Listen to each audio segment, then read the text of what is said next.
আসসালামু আলাইকুম। আজকে আমি বানাবো পুঁটি মাছ ভাজা।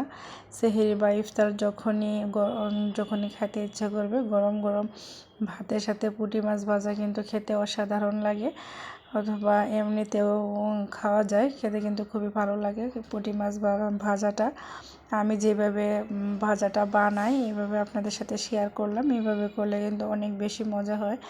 আসলে এটা কোনো অসাধারণ কোনো রেসিপি না, সাধারণ খুবই সিম্পল সহজভাবে হয়। আমি এখানে হলুদ মরিচের গুঁড়া আর লবণ, হলুদ মরিচের গুঁড়োর পরিমাণটা একটু বেশি দিতে হয়, দিলে আর কি টেস্টটা ভালো হয়। মশলা যত সুন্দর মাখানো হবে তত বেশি কিন্তু মাছ ভাজাটা খেতে মজা লাগবে। আমি এখানে একটু সয়াবিন তেল দিয়ে দিলাম।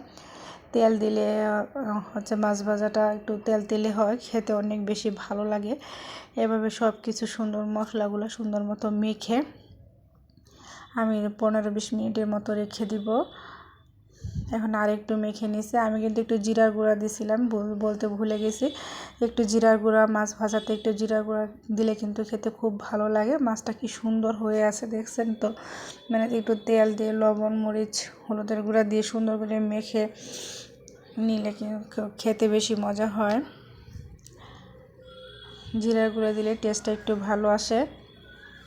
এখন আমি কড়াই গরম করে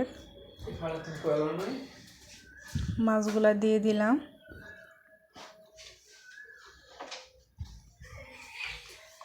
মাছগুলা দিয়ে এক পিঠ মোটামুটি হয়ে গেলে, যখন একটু পটপট করে ফুটতে থাকবে তখন কিন্তু বোঝা যাবে এক পিঠ হয়ে গেছে।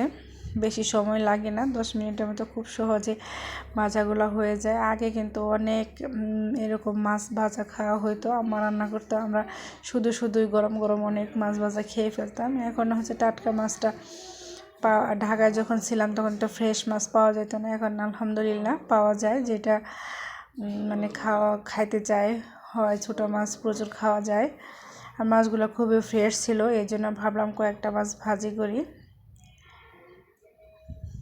মাছ ভাজাটা মোটামুটি আমার হয়ে গেছে।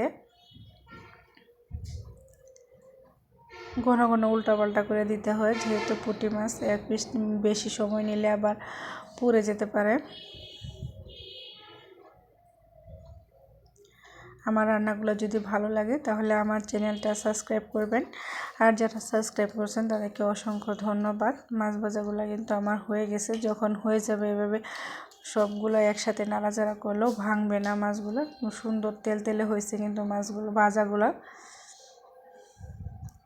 সবাই ভালো থাকবেন, আমাদের জন্য দোয়া করবেন।